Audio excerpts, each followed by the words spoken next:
Claire. Welcome to my baking channel. Today, we are making Trader Joe's Truffle Brownies. Let's get started. Wait, we need to wash our hands. You must wash the proper way. Begin with some beautiful soap. Wash thoroughly between your fingers. Grab an apple towel and dry thoroughly until you can put it on your head. Look how clean my beautiful hands are, and look at that beautiful smile. It is time to follow the instructions. I never follow instructions. This time I will rip this box carefully. Gently, ever so gently, take out this packaging. Such beautiful cocoa.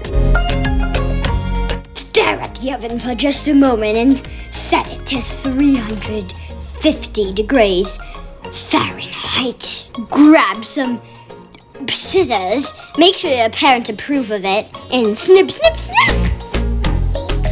Set it aside so you don't knock everything over, because kids do that.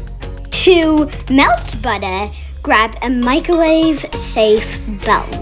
Put your beautiful butter in it. Say goodbye to the butter paper. Bye-bye, butter paper. Bye-bye, paper butter. Don't forget your wet towel. You will be needing it to pat your hands thoroughly. Head on over to the microwave. But be careful, it might eat you up like it did to me.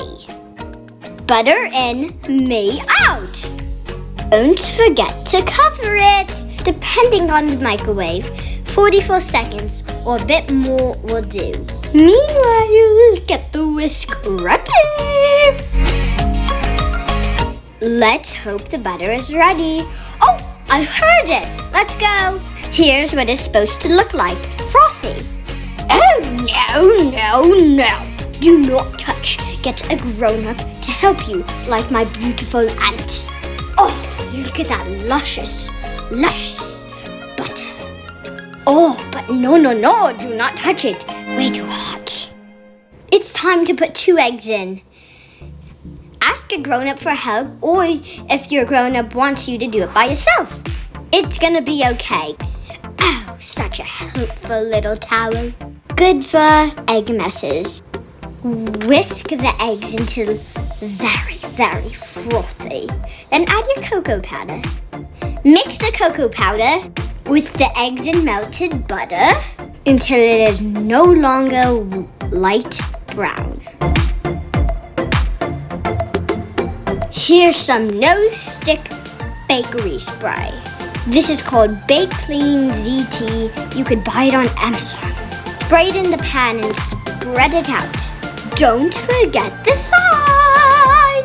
Because we are using 2 pans, split the batter in half and add 1/2 to each pan. Make sure it is smooth and even, and flat if you want it to be perfect.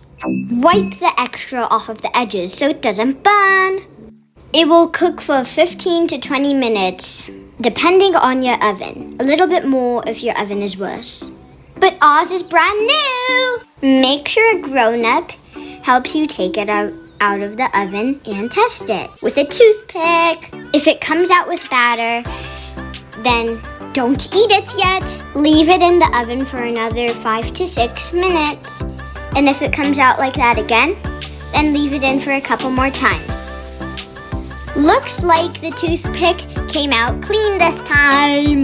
Wait 30 minutes before eating. Yeah.